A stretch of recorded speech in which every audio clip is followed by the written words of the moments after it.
Good morning అండి అందరికీ. ఈరోజు మరొక టాపిక్తో మీ ముందుకు రావటం అయితే జరిగింది. ఈరోజు తీసుకొచ్చినటువంటి టాపిక్ వచ్చేసి మీరు ఆల్రెడీ థంబ్‌నెయిల్‌లో అదేవిధంగా మన టైటిల్‌లో చూశారు. సో రిగార్డింగ్ ఆ మున్సిపల్ ట్యాక్స్‌లు ఏ విధంగా పే చేసుకోవాలి. సో దానికి గాని వెబ్సైట్ వచ్చేసి cdma.ap.gov.in. రిగార్డింగ్ వెబ్సైట్ లింక్ అయితే కింద డిస్క్రిప్షన్‌లో ఇస్తాను.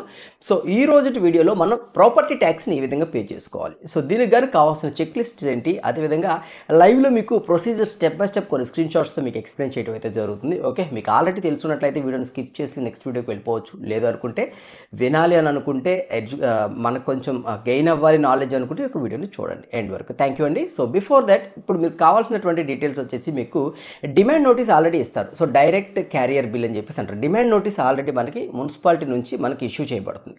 ఆ యొక్క బిల్ మన దగ్గర ఉంది అంటే డైరెక్ట్గా దాంట్లోనే మనకి అసెస్మెంట్ నెంబర్ ఉంటుంది. సో ఈ అసెస్మెంట్ నెంబరే మనకి ఐడెంటిఫికేషన్ నెంబర్. ఆర్ ఎల్స్ మనం తర్వాత ఇంకా చూసుకున్నట్లయితే ఆ యొక్క ఓనర్ పేరుతో లేదా డోర్ నెంబర్తో ఇలా రకరకాలుగా ఓన్లీ 3 టైప్సే ఉంటుంది. సో ఓల్డ్ అసెస్మెంట్ అని కూడా ఉంటుందన్నమాట. సో ఈ యొక్క డీటెయిల్స్తో మనం మన యొక్క పేమెంట్స్ అయితే చూసుకోవచ్చు. పేమెంట్స్ కూడా ఆన్లైన్లో త్రూ సిఎంఎఫ్ఎస్ పేమెంట్ గేట్వేతో కూడా మనం పే చేసుకోవచ్చు. సో రిగార్డింగ్ దట్ మీరు వెబ్సైట్ వచ్చేసి మీకు హోమ్ పేజ్ అయితే ఈ విధంగా ఉంటుంది, cdma.ap.gov.in. ఈ యొక్క వెబ్సైట్ మీరు ఓపెన్ చేసినట్లయితే ఈ యొక్క హోమ్ పేజ్లో మనకి టాప్ కార్నర్లో చూడండి మీకు ఆన్లైన్ సర్వీసెస్ అని చెప్పేసి 3వ ఆప్షన్ ఉంది. సో ఆ ఆప్షన్ మీరు ఎంచుకోగానే లిస్ట్ ఆఫ్ సర్వీసెస్ ఆన్లైన్లో ఎన్ని రకాల మనం ఫ్రీ సర్వీసెస్ ఉన్నాయి. Sorry, it's not a free service. ఆన్లైన్లో సిటిజన్ యాక్సెస్ సర్వీసెస్ ఏవైతే ఉన్నాయి. సో ఇక్కడ చూస్తే మనకి property tax, land tax, water tax, common application for water and సేవేజింగ్, ఓకే, తర్వాత trade licence, advertisement, okay, online building and layout permissions, ఇలా రకరకాలు ఉన్నాయి. సో ఫస్ట్ ఆఫ్ ఆల్ ఈరోజు డిస్కషన్ డీటెయిల్స్ వచ్చేసి మనం ప్రాపర్టీ ట్యాక్స్ గురించి మనం డిస్కస్ చేస్తాం. సో ప్రాపర్టీ ట్యాక్స్ మనం క్లిక్ చేయగానే నెక్స్ట్ మనకు నో యువర్ డ్యూ అని ఉంది. సో దాన్ని మనం క్లిక్ చేయగానే మనకి ఈ విధంగా నో యువర్ డ్యూస్ అని చెప్పేసి ఒక ఫెచ్చింగ్ అయితే ఓపెన్ అవుతుంది. సో దీంట్లో మీరు చూసుకున్నట్లయితే ఇక్కడ మీ యొక్క డిస్ట్రిక్ట్ని సెలెక్ట్ చేసుకోమన్న తర్వాత డిస్ట్రిక్ట్లో ఉన్నటువంటి మీ యొక్క మున్సిపాలిటీని, అంటే మీరు ఏ మున్సిపాలిటీలో మనం పేమెంట్ చేయాలనుకుంటున్నాం. సో ఇక్కడ మనం డిస్ట్రిక్ట్ వచ్చేసి నేను ఎన్టీఆర్ సెలెక్ట్ చేసుకుంటాను. బై డిఫాల్ట్ అనంతపూర్ ఉంది. సో తర్వాత కార్పొరేషన్, మున్సిపల్ కార్పొరేషన్ ఏదైతే ఉందో సో అది సెలెక్ట్ చేసుకోండి. సో నేను విజయవాడ అని చెప్పేసి నేను సెలెక్ట్ చేసుకుంటాను. సెలెక్ట్ చేసుకుని ఇక్కడ సబ్మిట్ అనే ఆప్షన్ నేను క్లిక్ చేయగానే ఇక్కడ నన్ను 3 రకాలుగా నాకు డీటెయిల్స్ అయితే నేను చెక్ చేసుకోవచ్చు, అంటే ఫెచ్ చేసుకోవచ్చు. ఒకటి అసెస్మెంట్ నెంబర్. మీ యొక్క అసెస్మెంట్ నెంబర్ మీ యొక్క మున్సిపల్ ట్యాక్స్ రిసిప్ట్లో ఉంటుందండి. దాన్ని డీసీబీ రిపోర్ట్ అంటారు. సో అది ఆల్రెడీ డిమాండ్ నోటీస్ మీకు ఇస్తారు కాబట్టి దాంట్లో ఉంటుంది. లేదనుకుంటే మీ యొక్క డోర్ నెంబర్ ఎగ్జాక్ట్గా మీరు ఇచ్చేసినట్లయితే ఆ డోర్ నెంబర్ ఉన్నటువంటి డీటెయిల్స్ అయితే ఫెచ్ అవుతాయి. త్రూ మీ యొక్క నేమ్ అదేవిధంగా డీటెయిల్స్ని ఆధారంగా చేసుకుని క్రాస్ వెరిఫై చేసుకుని అయితే చెక్ చేసుకోవచ్చు. ఓకే, సో నేనేం చేస్తానంటే అసెస్మెంట్ నెంబర్ అయితే ఇస్తాను. సో అసెస్మెంట్ నెంబర్ వచ్చేసి కింద సెర్చ్ ఆప్షన్ అని చెప్పి మనకుంది. ఈ యొక్క సెర్చ్ ఆప్షన్ మనం చేయగానే ఇలా మనకి ఉన్నటువంటి డీటెయిల్స్ అయితే డిస్ప్లే అవుతాయి, మీరు ఎంత పే చేయాలి ఏంటి అనేది. సో ఇక్కడ వ్యూ డీసీబీ అంటే ఏం లేదండి, ఆ బిల్లునే మనం మళ్ళీ చూస్తాం. అదేవిధంగా ఆ బిల్లులో ఉన్నటువంటి ఓల్డ్ హిస్టరీ, అంటే అంతకుముందు నువ్వు ఎంత పే చేసేవి ఏంటనే డీటెయిల్స్ అయితే డిస్ప్లే అవుతాయి.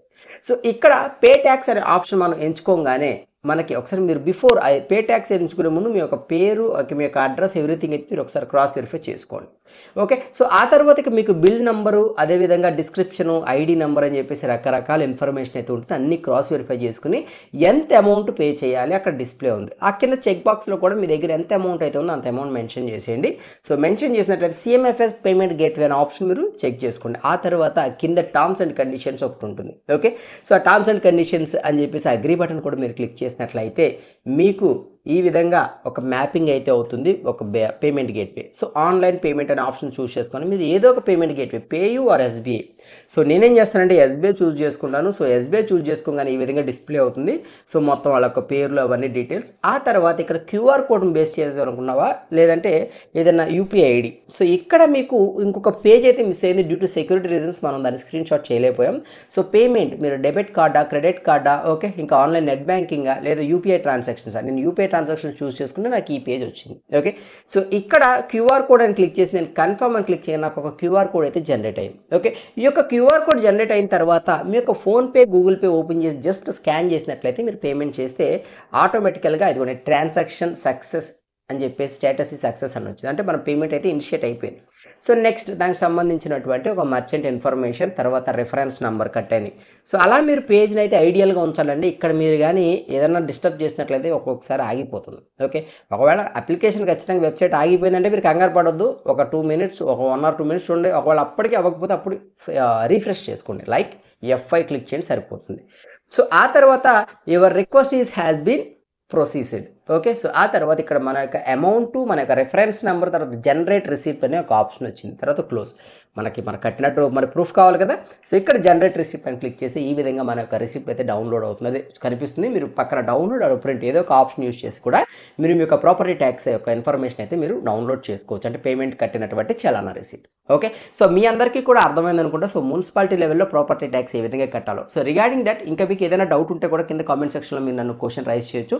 నేను ఖచ్చితంగా మీకు రిప్లై ఇవ్వడం అయితే జరుగుతుంది. If in case non related this video అయినా పర్లేదు, మీరు క్వెషన్ రైజ్ చేయండి. నేను ఖచ్చితంగా మీ యొక్క కామెంట్ ప్రయారిటీ బేస్ తీసుకొని ఖచ్చితంగా రిప్లై ఇవ్వడం అయితే జరుగుతుంది. ఓకే.